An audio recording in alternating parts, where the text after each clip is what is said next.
Assalamualaikum warahmatullahi wabarakatuh. Kami dari kelompok 10 yang beranggotakan Rahma Aprila, Igo Cahyono, dan saya sendiri Adista Fitriana Wulansari.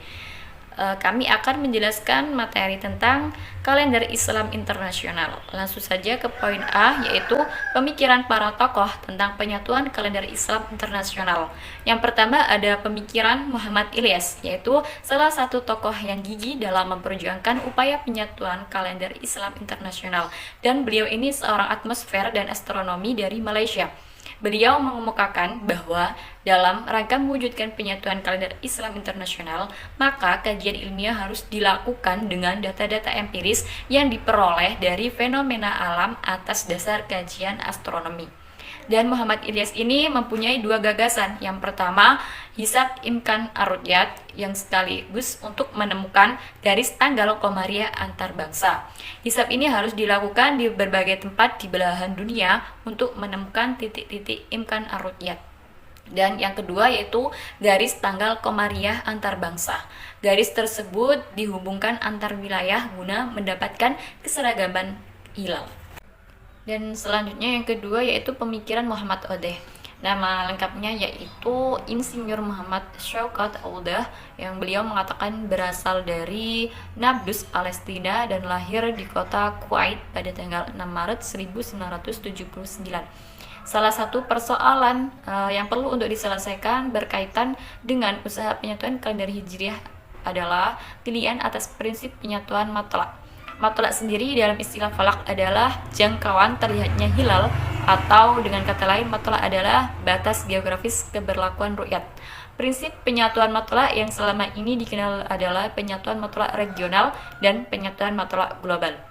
Pemikiran Muhammad Syaukat Odeh ini membagi dalam 5 macam matlak, yaitu yang pertama penyatuan matlak global, satu matlak untuk seluruh dunia, dan yang kedua kesatuan matlak dalam wilayah yang bersesuaian visibilitas hilalnya. Yang ketiga, kesatuan matlak dalam wilayah yang serupa visibilitas hilalnya. Dan yang keempat, kesatuan matlak zonal atau parsial. Dan yang terakhir atau yang kelima yaitu kesatuan matlak lokal. Baik, materi selanjutnya yaitu pemikiran Jamaluddin Abdul Razik. Beliau adalah seorang penggagas kalender Islam terpadu yang prinsipnya adalah satu hari, satu tanggal untuk seluruh dunia. Ia menamakan kalender usulannya dengan nama At-Takwin, Al-Qamari, Al-Islami, Al-Muwahhid, atau disebut juga Universal Kalender Islam. Kemudian, beliau melakukan suatu riset yang lama dan melakukan pengujian terhadap 600 bulan Komariah untuk tahun 1421 Hijriah hingga 1470 Hijriah.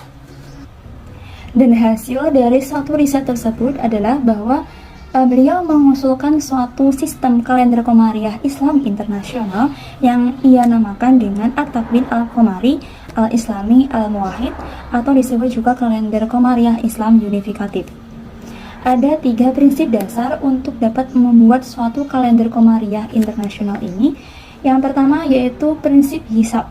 Nah, kata hisab bila dikaitkan dengan persoalan tentang awal bulan Komariah, lebih difokuskan pada metode untuk mengetahui saat konjungsi, saat terbenamnya matahari, dan posisi hilal saat matahari terbenam. Dengan pengertian inilah kemudian sebagian ulama yang dikenal dengan penganut aliran hisab menjadikan hisab sebagai penentu bagi masuknya bulan baru Komariah. Sistem hisab mutlak diperlukan dalam menetapkan awal-awal bulan untuk kepentingan penyusunan kalender. Hal ini yang menjadi dasar dan prinsip Jamaluddin Abdul Razik sebagai sesuatu yang tepat untuk digunakan dalam penyusunan kalender secara universal ini. Kemudian prinsip yang kedua yaitu prinsip transfer ru'yat. Maksud dari transfer ru'yat di sini ialah apabila terjadi ru'yat di kawasan barat atau hilal semakin ke barat semakin mudah diru'yat, maka ru'yat tersebut ditransfer ke bagian wilayah timur untuk diberlakukan bagi kawasan ujung timur meskipun di sana belum mungkin dapat diru'yat. Dengan ketentuan kawasan ini ialah Kawasan ini telah mengalami konjungsi sebelum pukul 00.00 waktu setempat, kecuali kawasan dengan GMT plus 14 jam terhadapnya konjungsi sebelum fajar atau tempat pertama terbit fajar di dunia. Kemudian prinsip yang ketiga yaitu prinsip bulan baru dimulai apabila konjungsi terjadi dalam waktu 24 jam pertama hari universal. Jadi prinsip yang ketiga ini adalah prinsip yang berdasarkan pada pergantian hari atau tanggal dalam masalah kalender Hijriah. Batas garis tanggal Komariah menjadi masalah tersendiri bagi keberlakuan kalender Hijriah secara universal. Garis batas tersebut tidak memberikan kepastian seperti garis tanggal kesepakatan secara internasional. Oleh karena itu, Jamaluddin Abdul Razik memberikan batas hari atau tanggal didasarkan pada pergantian hari atau tanggal berdasarkan garis tanggal internasional yang berada di Greenwich, Inggris atau GMT. Saya Igo Cahyono Saputra akan menyambung presentasi yang poin B terkait sejarah perkembangan isu kalender Islam internasional.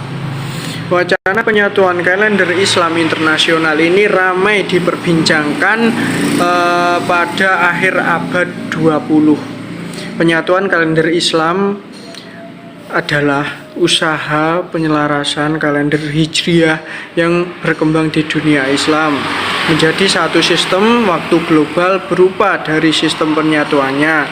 Meskipun upaya penyatuan kalender Islam internasional atau KII ini yang dikehendaki belum dapat terwujud, akan tetapi tidak bisa dipungkiri bahwasannya dalam 4 dekade ini terkait usaha penyatuan kalender internasional ini mendapat kemajuan yang dicapai. Wujud kemajuan tersebut dapat dilihat dari fakta-fakta sebagai berikut. Yang pertama, penerimaan paradigma kalender Islam internasional.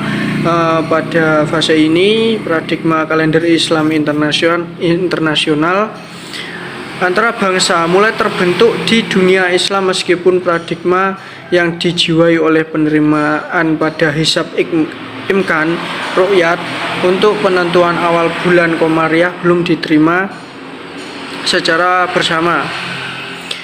Yang kedua yaitu rintisan awal konsep kalender Islam internasional. Fase ini ditandai dengan penerbitan buku dari Muhammad Ilyas dan Times, seorang ilmuwan muslim dari Malaysia. Menurut Ilyas, penerbitan buku ini merupakan pencapaian pertama dan unggul maksud saya dalam sejarah umum astronomi Islam. Lalu selanjutnya yaitu pengkajian konsep kalender zonal dan kalender unifikasi. Memasuki abad 21, isu kalender Islam internasional ini telah ramai diperbincangkan di dunia Islam. Khususnya isu ini tidak hanya menarik perhatian dari para peminatnya, akan tetapi mendapat sambutan pula dari berbagai kalangan seperti negara-negara Islam dan organisasi Islam. Bahkan tidak hanya di negara Islam, akan tetapi isu ini juga menarik minat daripada pihak-pihak di dunia barat, khususnya di daerah Eropa. Lalu selanjutnya yaitu penerimaan internasional pada kalender Islam tunggal.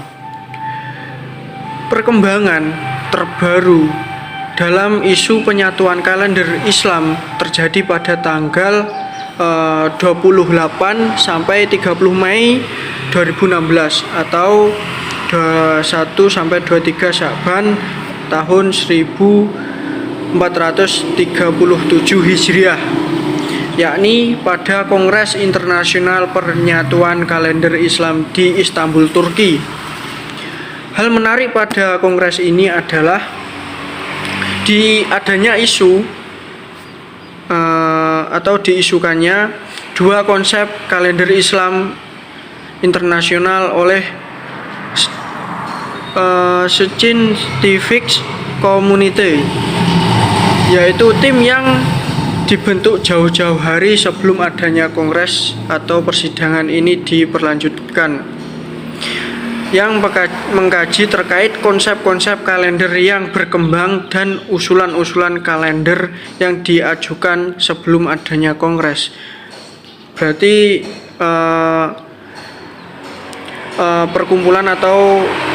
perkumpulan ini memang sudah dipersiapkan sebelum adanya kongres terkait penyatuan kalender Islam internasional tersebut. Baik, langsung saja ke poin C, yaitu penyatuan kalender Islam internasional yang dilakukan oleh Organisasi Kerjasama Islam atau disebut OKI. Nah, yang pertama yaitu dukungan melalui jalur eksternal. Pada jalur eksternal ini, dukungan OKI dapat dilihat dari keikutsertaannya dalam pengadaan kegiatan konferensi penyatuan kalender Islam yang diadakan oleh negara-negara Islam, organisasi-organisasi Islam, dan juga institusi-institusi penelitian. Nah, yang kedua, dukungan ini melalui jalur internal. Nah, dukungan yang kedua melalui jalur internal ini dapat dilihat dari usaha-usaha penyatuan kalender Islam melalui persidangan intern OKI yang kemudian menghasilkan keputusan-keputusan atau resolusi persidangan berkaitan masalah kalender Islam. Nah, kedua upaya yang telah dilakukan oleh OKI tampak bahwa lembaga OKI ini sudah sejak lama menyadari arti penting keseragaman waktu bagi umat Islam. Namun meski OKI sendiri sudah mengupayakan lebih dari 35 tahun lamanya, ternyata usaha ini belum juga berhasil. Faktor penghambat upaya OKI ini secara garis besar dapat dibedakan menjadi dua, yaitu faktor penghambat yang muncul dari konsep kalender Islam internasional dan faktor penghambat yang muncul dari aspek sosial politik umat Islam. Nah, itulah materi kita pada pertemuan kali ini tentang kalender Islam internasional yang dibawakan oleh kelompok 10 mata kuliah Fikih Hisab Ru'yat. Semoga bermanfaat untuk kita semua. Wassalamualaikum warahmatullahi wabarakatuh.